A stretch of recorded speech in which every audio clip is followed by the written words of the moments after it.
Hey there.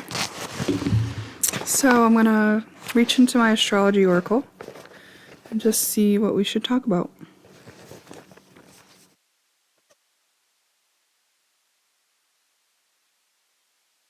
I mean, whatever I talk about, it's just going to be from my perspective. Like, I know some things, about my own perspective and things that have worked for me, and I like to share them.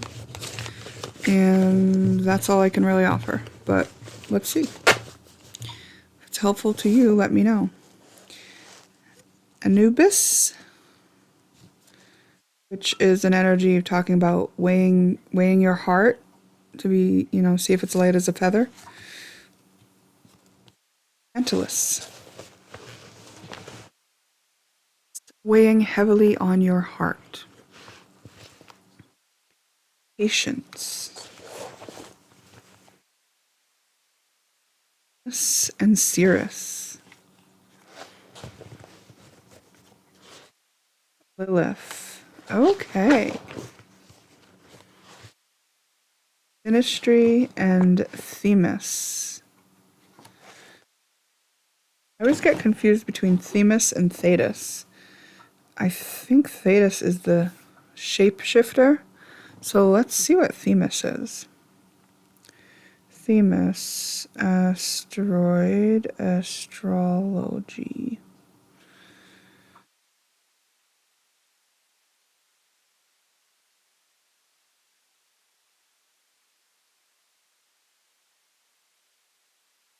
The goddess of justice. Oh, Themis is often referred to as Zeus's second wife, who helped him to stabilize the power he had over all the gods and humans.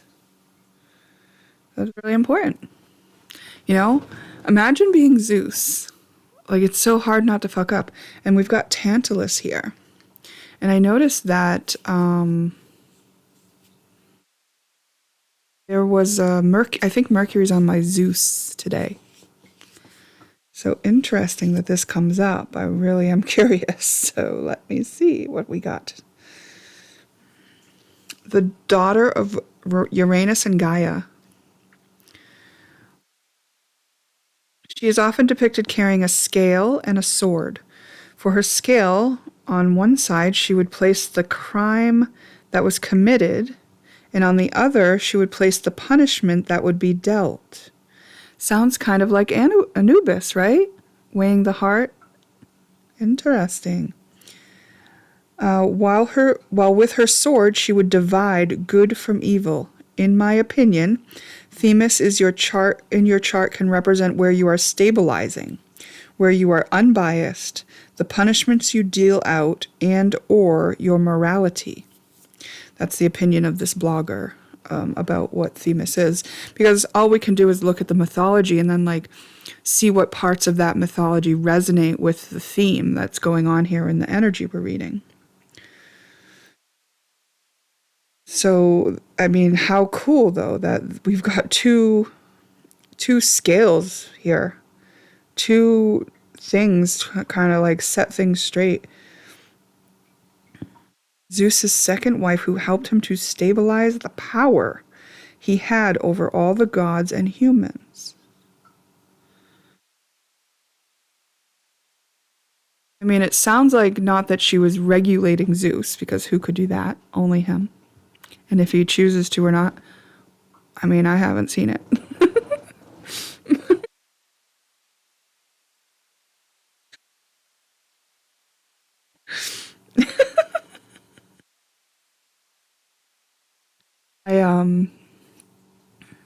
I've been doing shadow work for a long, long time. I've been doing astrology.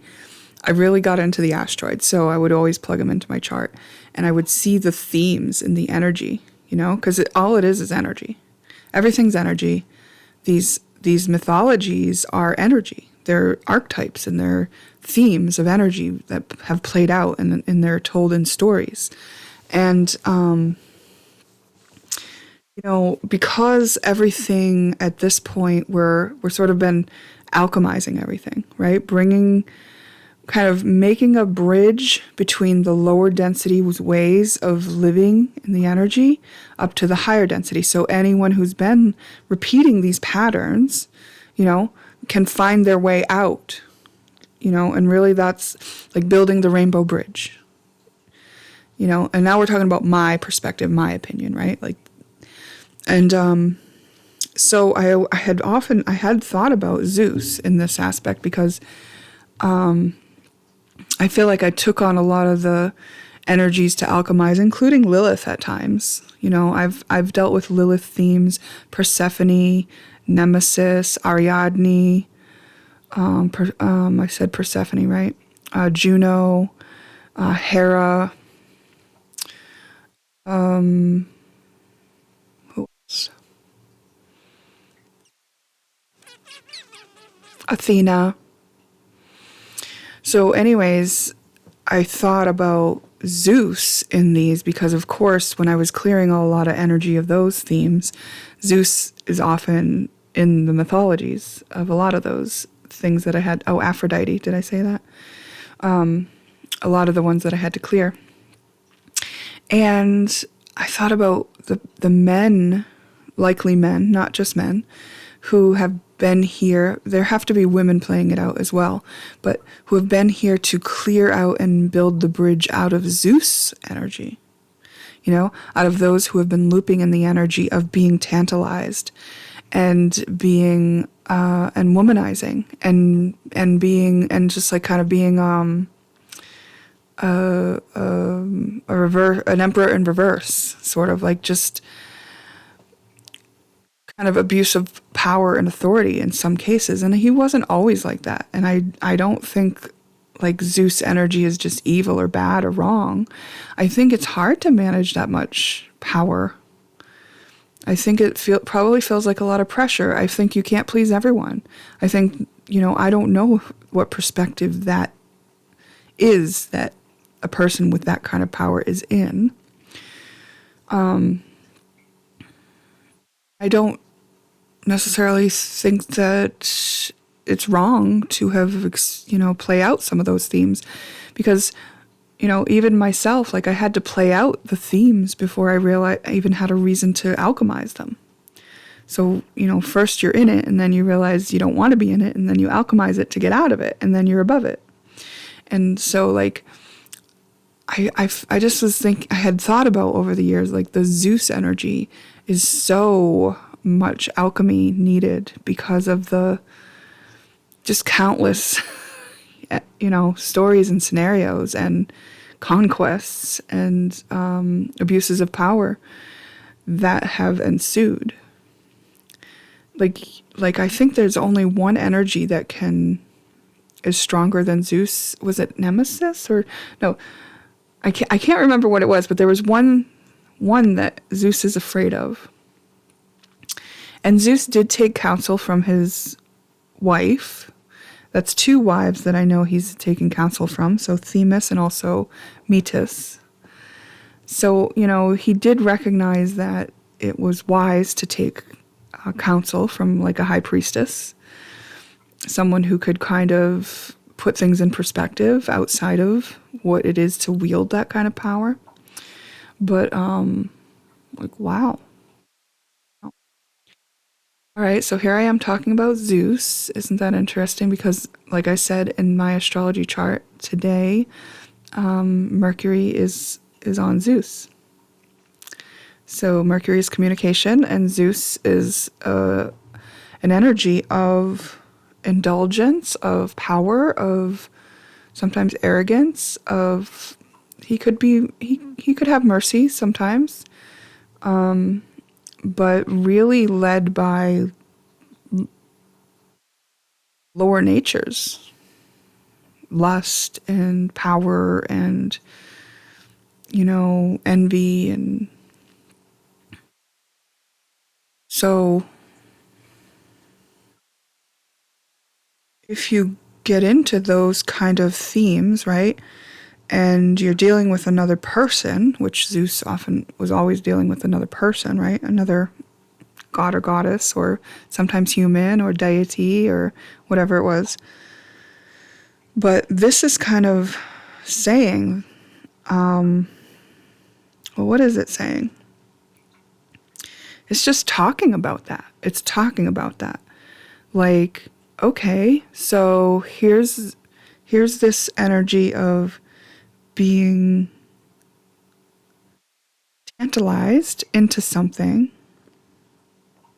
maybe of a darker nature, maybe not, because just like Zeus, everybody has the ability to go into the darker, and when I say darker, I mean lower density versus a higher interpretation of the energy. Like, you could play it either way. You could interpret it either way. You could tell the story either way.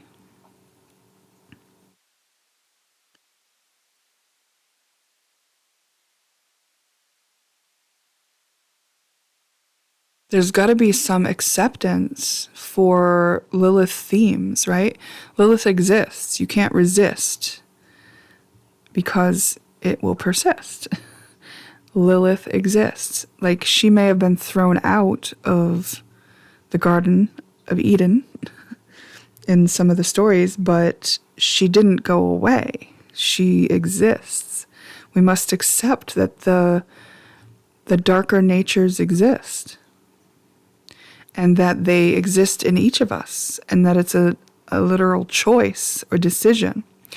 And when we are not conscious of it being a choice or decision, we will repeat the pattern of what is programmed into us. So until we become aware that there is a pattern repeating, we won't make a change about it. And I think what this is kind of highlighting for me at this moment is the fact that, like, say you're unconscious and you're playing out these patterns and they are harming yourself or others. I think your heart can still be light as a feather if you're unaware of the damage you're causing. But when you become aware of the damage you're causing and you continue to cause it, that's when you have an issue. That's when your heart is not going to weigh light as a feather. That's why we make things right. That's why when we, like, it might have been years ago that you did it, but when you realize it and you make it right, you got to make it right, you know? You got to redeem yourself. You got to rectify the situation, and that you can only do that when you become aware of it. So it's like the 12-step program, where one of their steps is to make amends. And I'm not sure if it's like step 5, or I'm not really sure, to be honest. And I don't necessarily agree with that. Well, there's only one thing I don't agree with in that program, and that is to continuously call yourself an alcoholic eternally, because I think that reinforces something that you're trying to not reinforce. So it would be silly to state that, because whatever you state after the words I am is what you are. So why would you continuously reinforce that? But other than that, the steps that you're brought through are actually like the same steps of a spiritual awakening. But making amends is part of it. When you become aware of damage you've done, you got to make amends. And if you're willfully ignorant, meaning like I'm just not looking there because I know that I've done something wrong, that doesn't excuse it. Your heart is heavy. And you've got to get your heart light if you want to be free. So you got to accept, once you acknowledge it, you know. Now, if the thing you're doing, it's like you kind of know, so you're just like drinking to try to not have to deal with it. It's like you already know, you know, like that you're not off the hook in that way. Like, I'm talking about when you just really don't know because you're so stuck in trauma that you don't realize you have a choice. You know, I think that you can still weigh light as a feather if you're in that state. Like, you really, really don't know. because your body is engaged in constant fight or flight. And I understand that state because I used to be in that state for my first 37 years of life, maybe even 40. Um, when you are constantly engaged in the repeating, looping reactions to life, stimuli, and based on this program that you have, you don't even know that it's a choice to do anything different. And if you are able to understand that you have a choice, that is the first step to and even when I found out I had a choice, I still couldn't make myself stop in some of those patterns right away. I had to mess up a few times and be like, oh yeah, I'm still doing it even though I decided I didn't want to. And then I had to figure out what to do about that, And it was tedious, and it was time consuming, and it was hard, and it was, I had to process a lot of feelings that I hadn't processed before. And it was worth doing. It was really worth doing. And ever since then, I just knew that if there was anything, I didn't want to do anything that I didn't want others to know about, And I have not, I've only, gone to make amends where I felt like it was appropriate and needed and wouldn't cause more damage. If there was a potential for repair, things like that. Sometimes you just have to let it go, because it's far in the past and you would cause more damage by going to that person. And you just kind of have to make it between you and God, and repent or whatever. I don't know if that's the right word, because that might be a religious word and I don't want to use it in a way that I don't intend, but I just mean you make it right between you and God, that you understand the damage that you did and that you don't want to repeat that damage, and that you have understood what you needed to understand to assure that you don't continue that damage. I think sometimes it has been just me motivated by repairing my relationships with people where I will make amends. And that obviously happens only when I really care about the relationship with that person or the potential relationship, because it's not assured that you get forgiven. And you don't even do it for forgiveness. You do it because it's the right thing to do.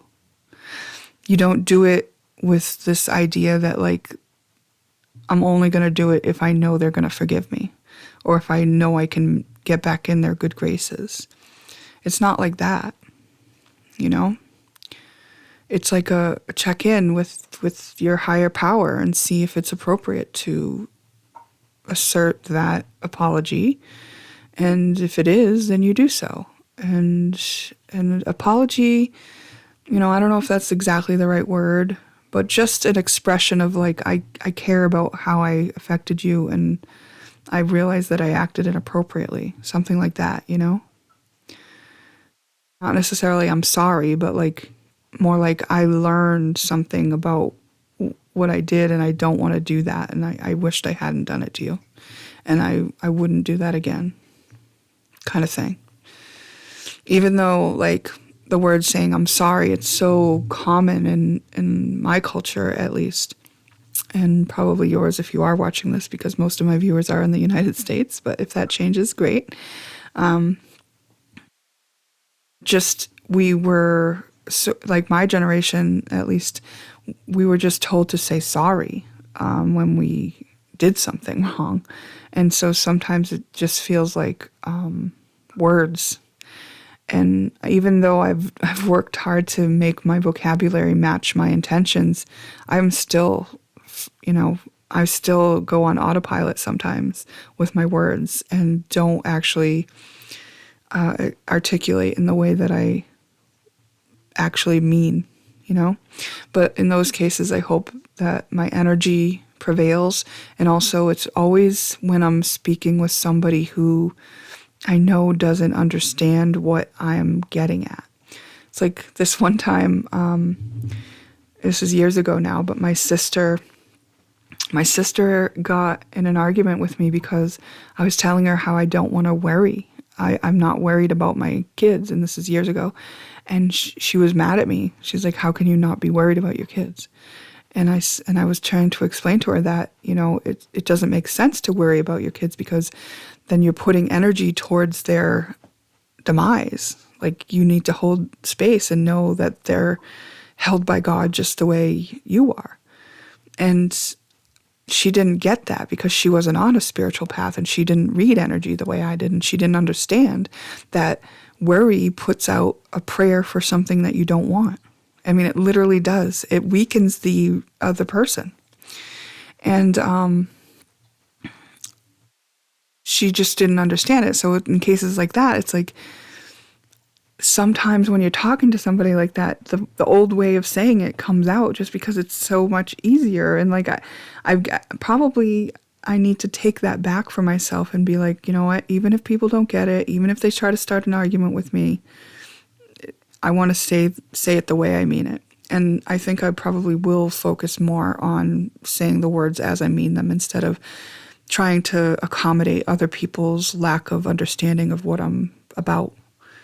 And I think that's probably more possible for me to do now than it ever was before, because my confidence level is where it is now, and it wasn't there before. And it was harder for me before to be at odds with people like my family members that I love who didn't get it.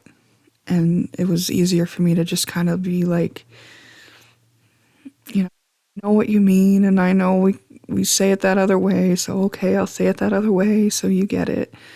And then cringe on the inside because I know that I've said it in a way that I didn't want to say it. Anyway. So that's what I had to say. Anything else? Yeah. Anything else here? Let me just see if there's anything else we should add to that.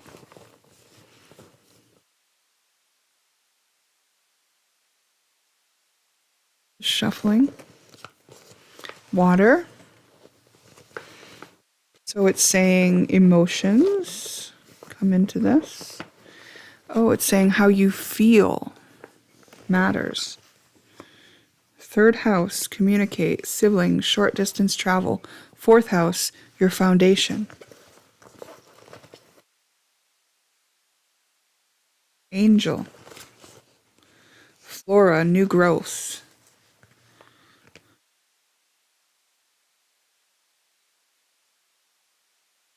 Skepticus. Okay, all right.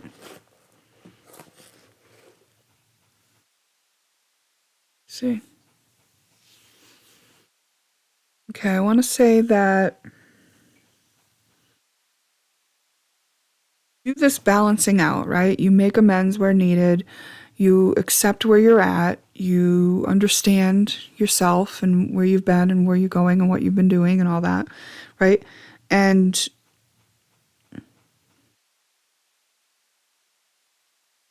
this puts you on a solid foundation, which is ready for new growth. It's a very solid foundation, which is the premise for the new growth, which is balanced, which is fair, which is just, which is heart-led.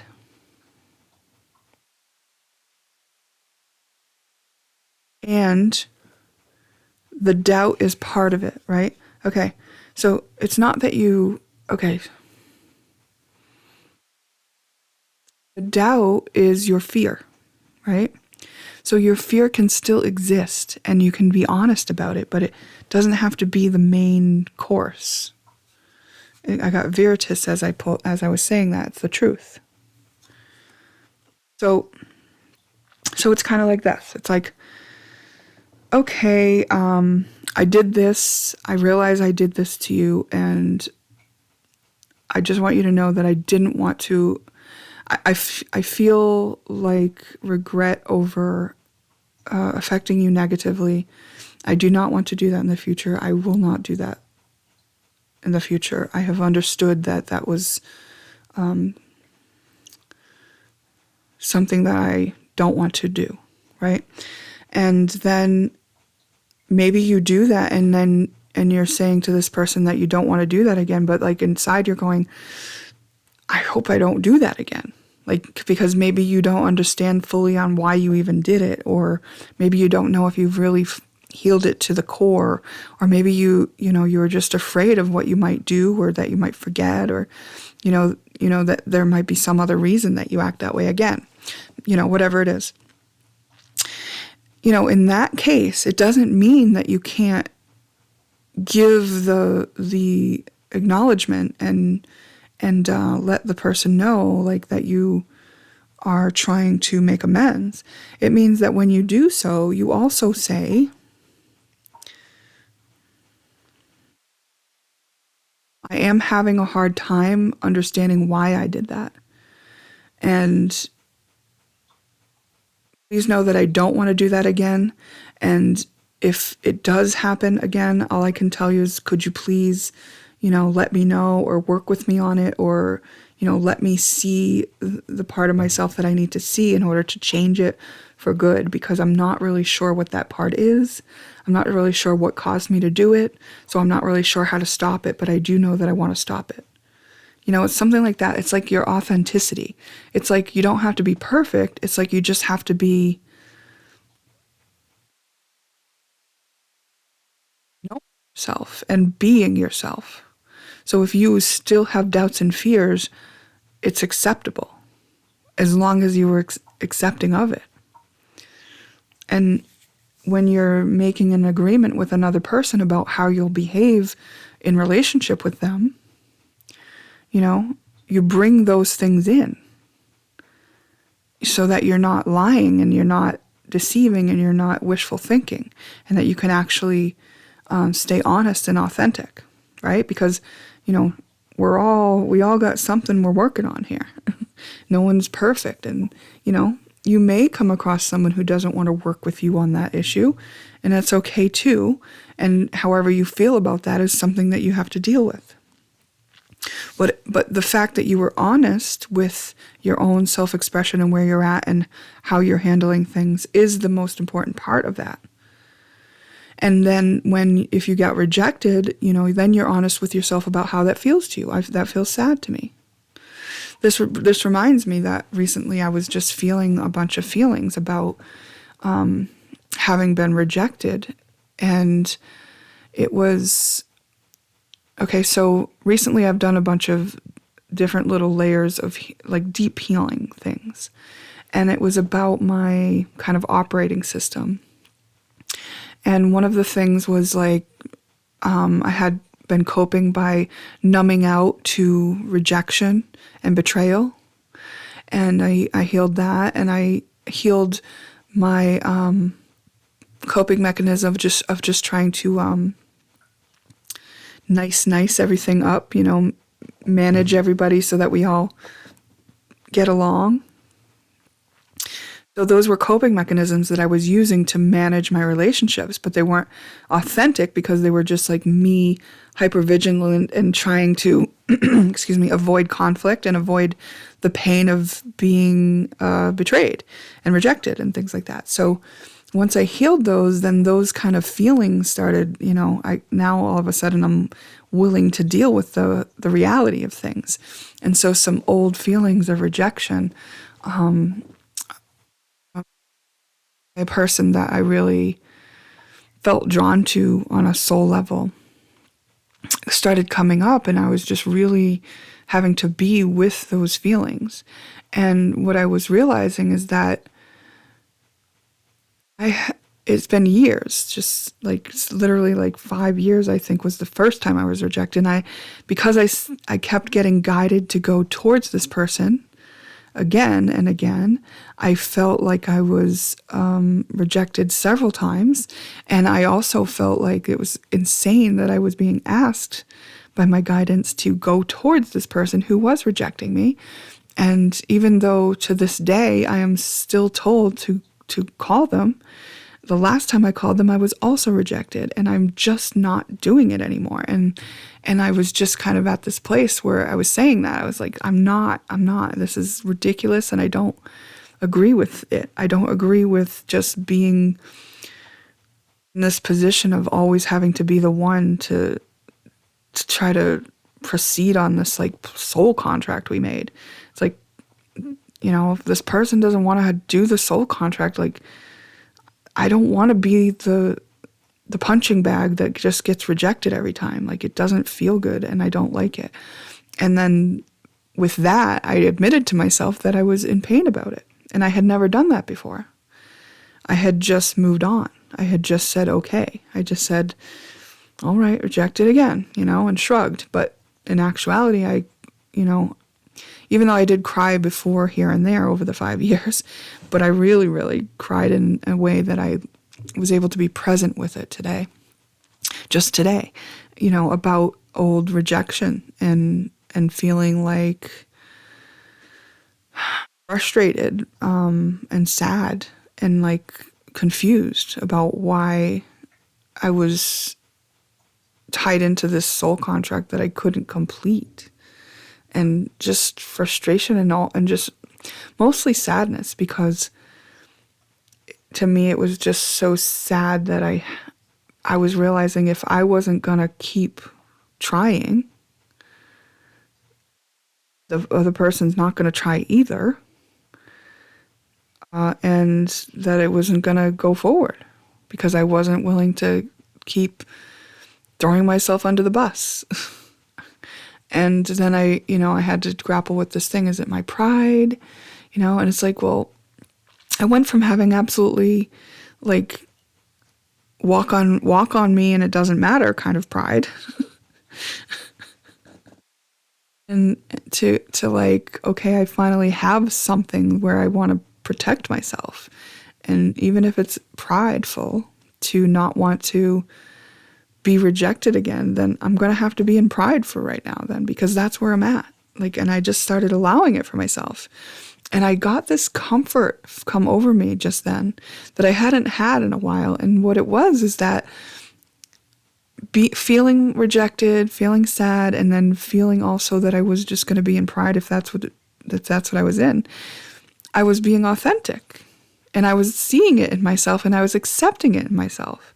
And I felt at peace, even though I was sad and crying and feeling grief for the loss of what I felt like could have been, which I didn't even feel right about because I knew I didn't want to have expectations, but I also knew there was a soul contract, and it's a weird thing for me to walk that line, to be like in tune with my like soul's purpose and all this, but also like know that I'm trying to build a new way to relate to other people, which doesn't involve expectations of them. So like all these things twisted up in not having expectations and not blaming that person. Like if that person needs to reject me, they have every right to reject me. Like they don't have to do anything different than what they're doing. They have free will, and I know that. And like the bigger logical part of me understands that completely, doesn't blame them, doesn't, but there was still a sadness in me for what that means about me and our contract and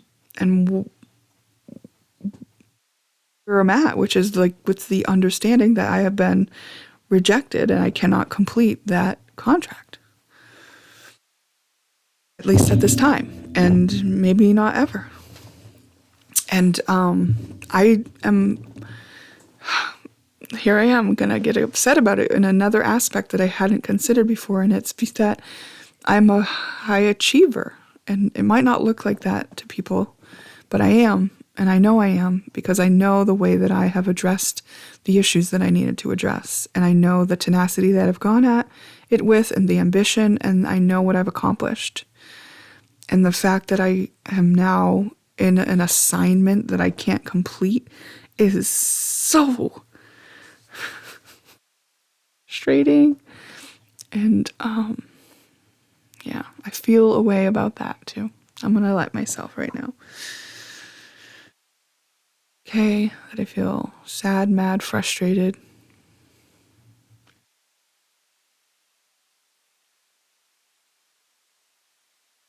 Yeah, the whole thing can easily make me go into the mindset of why. Why did I do this to myself? Why did I put myself in this position? Why would I put myself in a position where I had to depend on someone else? And then this other part of me will kind of speak up and be like, you probably still have some work to do on yourself. And then it's like, oh yeah, I do. That's why it's not completed. That's why the contract can't be completed. It's not even that other person's fault. It's because I haven't done what I need to do yet. And it's like, then there can be this thought of like, there's always more, when am I going to be there? And then I remember like the fact that I'm even looking to that person is the clue. And it's like, no, all my view should be on me. If I'm looking to that person to help me complete something that we were meant to complete in this lifetime, that is a clue to me that I'm looking outside of me. And my view should be looking in to me to see how I can give myself what it is I need.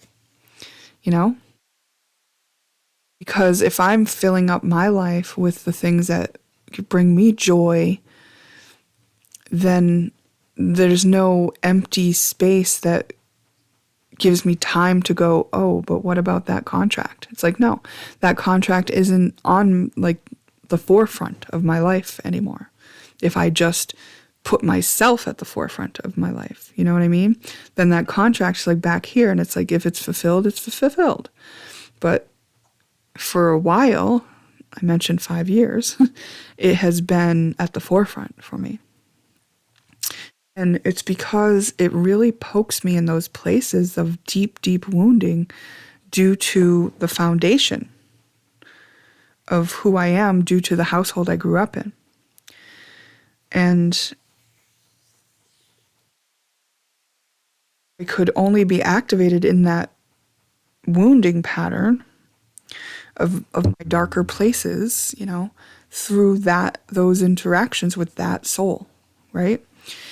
And this is kind of saying, if I apply this reading to that, it's saying like, now you balance that out, and now there's room for new growth.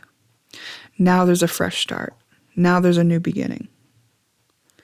Based on truth. The truth is that you know that your priority should be dealing with yourself instead of looking to that other person. Even though you've been looking to the other person, you know, and you're willing to admit to yourself that your focus could and should be to focus on yourself. And that's my authenticity, and that's the truth. That's the truth. The truth is that it's not just that I've been rejected so we can't complete that contract. It's that I haven't put myself at the forefront. I haven't made myself the highlight of every thought.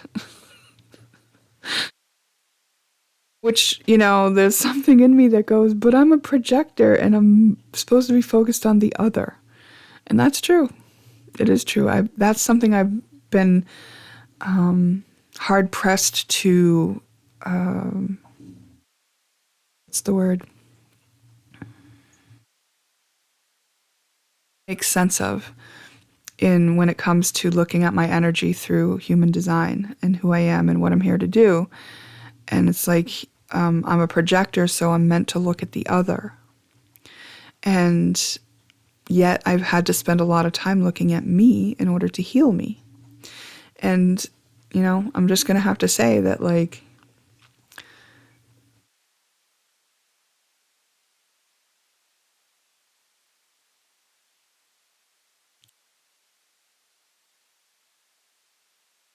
oh, I think that I can simply say, yeah, I have to do both. I have to do both. I have to balance it.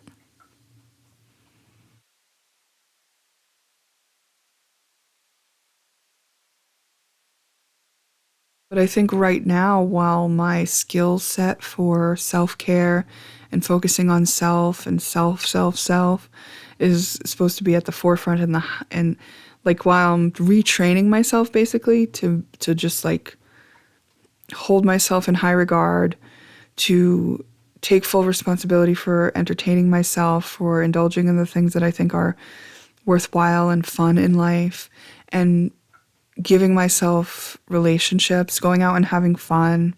I really love live music, and I could go see some, every week, but I don't. It's like, why? Well, part of it is because I don't drink, and like they usually have it at bars. But it doesn't have to be the thing that holds me back, right? So I feel like while I'm kind of restructuring that part of my life, I think it's appropriate for me to withdraw from focusing on other and to just kind of fully integrate this self-centeredness for a few. Because, I just heard what it is that there's a stage in childhood where you are self-centered. And I I didn't get that stage. Oh my God. Oh my God. Yeah.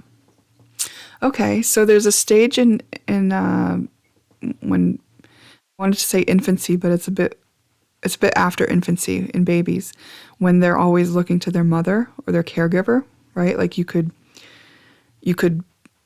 put the baby down and then walk out of the room and the baby's just like following you with its eyes kind of thing. And then like it could cry until you come back, that stage for babies where they are looking outside of themselves, like tracking their mother. That's where I'm stuck. That there's a wound around that stage. And so I got stuck in that stage because it was anxious attachment. It's anxious attachment. That's what this is. That's what this is trying to heal. Okay. Okay. And I'm going to apply this to this reading again, because there's a reason for me talking about this and this being the reading. And so I'm going to say that I need to accept. This is a hard one for me because, again, it goes back to my ambition. And I'm so used to just like wanting to heal things to the core, but I'm going to have to say I'm not healed fully on my anxious attachment. How could I be? I haven't even been in a healthy relationship to see if I could heal yet. It. Yeah. So like whatever relationships I enter into, it's going to have to be like a, hi, I have a bit of anxious attachment and this is how I function a bit. I mean, I'm not saying I would say that to perfect strangers or whatever, but yeah, like I feel like it's like me being authentic with that part of me. Like this is something I'm dealing with. I'm still dealing with anxious attachment. So I need to let you know that because I'm going to be working through it as it gets activated in me and pointed out to me. And I am actively working on it, and I do want to grow and learn through it. But I do need to make you aware that I hope that you can work with me on that and like be a reflection for me that I can, be someone that if I get activated in, that you understand that I might need some time to work through that and that I am willing to take responsibility for it and not blame you, but like I may need the reflection of you and I may need the time to work on that within myself before I can kind of come back in a more chill kind of state, more appropriate state, a less clingy, needy, focused on you state. Yeah, interesting. Okay. It makes sense then why that, like for me in particular, it makes sense to me why if I'm not willing to like acknowledge and be honest with the fact that I'm still dealing with that, I would ruin any relationship that I got into anyway. Because if they don't know that I'm working on that and they might be offended when I say, I can't get together tonight. I'm going to just stay home because I know I've got to work on a wound within me. And I know I got to process this like anxious feeling that I have over whether I'm going to be attached to that person or not. And then like they might be offended thinking like I don't like them or something. You know what I mean? Like it has to be out in the open because I don't want to play the games. And if it's someone who, like, when it's out in the open, that they can't take that and they don't want to deal with that, then they should have the right to decide that ahead of time. You know what I mean? Like, I'm going to grow and learn. And I need you to, like, if we're in a relationship, I need you to know that I'm going to grow and learn. So, and that's my priority. So I care about you. So do you agree to allow me to grow and learn and let that not be a destructive force in our relationship? Meaning, like, you'll give me the space to do that without being offended. Those kind of things. Wow. So I think, like, if you don't have that exact situation going on and you wanted to apply this reading, it's like, what do you need to be honest with yourself about so that you can give yourself a fresh start? And the fresh start being built on the solid foundation of honesty and authenticity with yourself about where you're at. And you don't have to be where you want to be honest with where you're at. And obviously this isn't going to work if it's like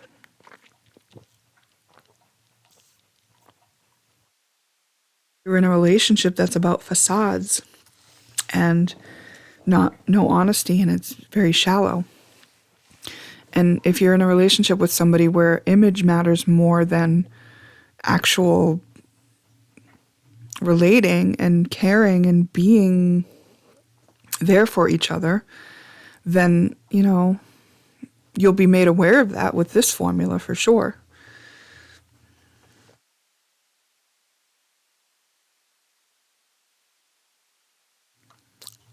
Like, it's kind of like take the good with the bad. But, you know, gotta also do what's right for you, right? Like, because me, my standard would be that we're both growing and learning, you know? It's not just me growing and learning.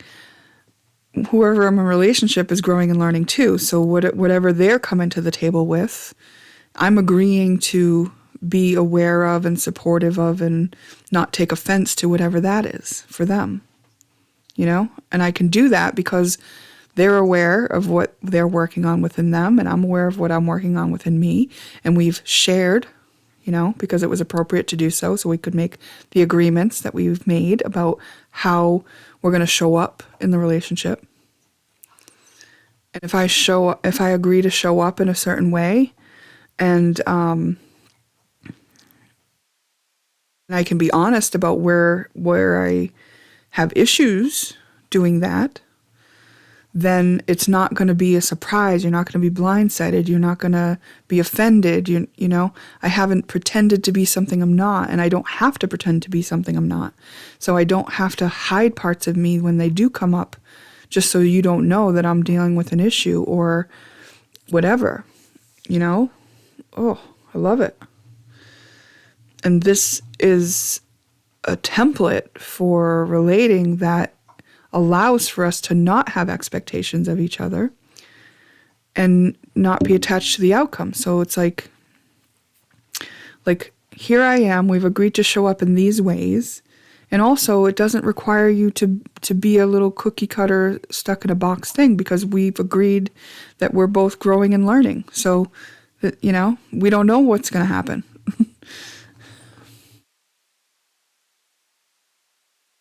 I think, you know, when you get into a certain point and you know each other really well and it's gone on for a while, like maybe, you know, then you can start thinking about commitments and things like that. But I would think that would take a while, especially in this atmosphere where so much growth and learning has to happen. It's like, I mean, I want to know someone real well before I commit. I want to know the ups and the downs and see them through a lot of phases and a lot of challenges and a lot of good times, you know?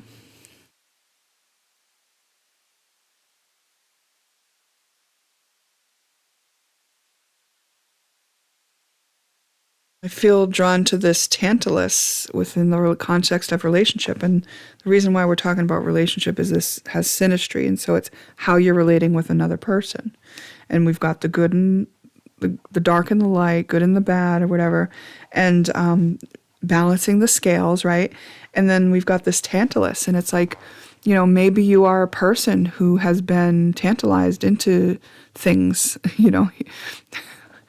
maybe when you come into a relationship where you're going to have to be authentic, you say those things. You say, well, I seem to fall in love wherever I look. It's like being authentic is the most important thing, because the other person deserves to know where you're at, and you want to know if they know whether or not they can meet you where you're at. It's like, oh, I always get, my attention gets drawn to every beautiful woman that I see. If I have a man saying this to me, for instance, and I need to now make a decision. And I'm just like, and maybe he's like, but I don't want to do that anymore. I want to settle down. I want to be with one woman, and I understand that that's just me letting my lust take me in a certain direction. And so I know that, okay, this person is dealing with something, and it's probably really hard for them, but it seems like they do want to work on it. I guess, I get to make the decision on whether I agree to be in a relationship with someone who's working on that. Why not, right? If somebody is just giving you the lip service and they're not really working on it, and they just want to, hopefully you have your own intuitive abilities to know, but also you're going to have to see, do they show up in the agreements that they've made with you authentically and honestly, all those things still apply, because all you have is the agreements that you've made. And if someone breaks the agreement, then they've broken the relationship, because the relationship was built on these agreements, right? And the agreements are about what we can count on the other person showing up as, and like, and through, and with.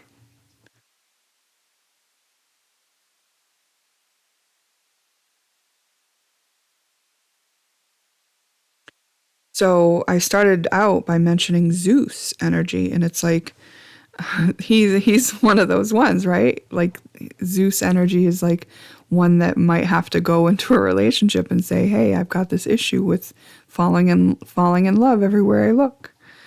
And it's like, oh, Zeus energy, you got some Zeus energy. You must, and if you don't feel like that's appropriate for you anymore and you're trying to change it, you must be one of the ones alchemizing Zeus.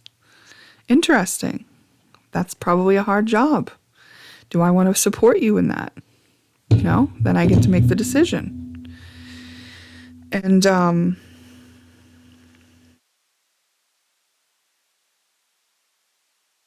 that Zeus energy can still weigh as light as a feather, so long as it's honest and authentic and forthcoming, and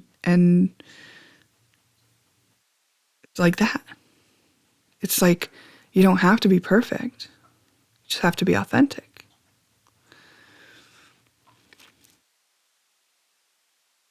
Maybe the Zeus energy comes as, I don't want to settle down. I want to play the field. I want to be with whatever woman that I decide to be with when I decide it. And then, you get to make that decision. Like, oh, this is how Zeus is showing up. His heart will weigh as light as a feather because he's being authentic. And if he really is being authentic, and he's not doing that as a coping mechanism for avoiding his own heart, if he's not doing that as a coping mechanism to avoid his own heart, and he's really being authentic with who he is, it's a very shallow existence, so it's hard to believe that would be authentic to who he is. But if it is, then so be it. It's authentic.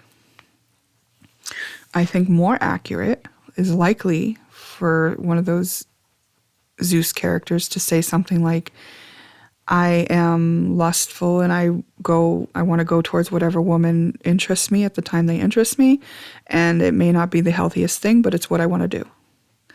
Now their heart will weigh as light as a feather, because now they're honest, right?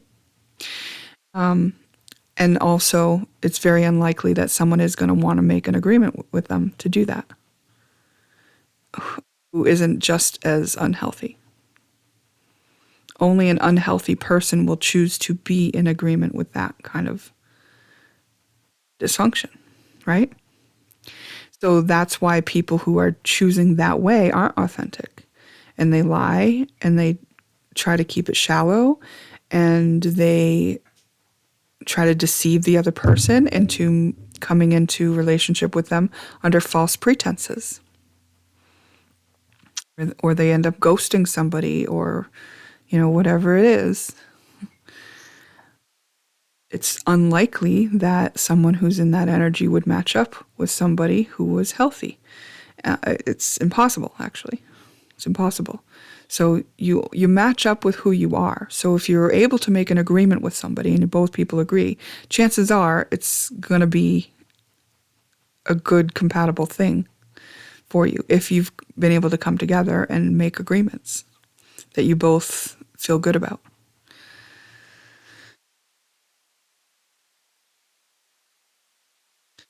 I kind of want to say, if you have skepticism, like I'm not sure that I can trust people, but I want to trust people. It's like you just say that, you know? Skepticism, I'm I'm not sure that this is going to work out. I'm not sure where this is going. You say those things. Because you have to be authentic and the other person has a right to make their decisions based on your authenticity. Okay, I feel like I'm just repeating myself. Sorry about that, if that's annoying. I am going to close out this reading here and figure out what to call this. Thanks for listening, participating, commenting, asking questions, requesting a topic. Any of those things are welcome.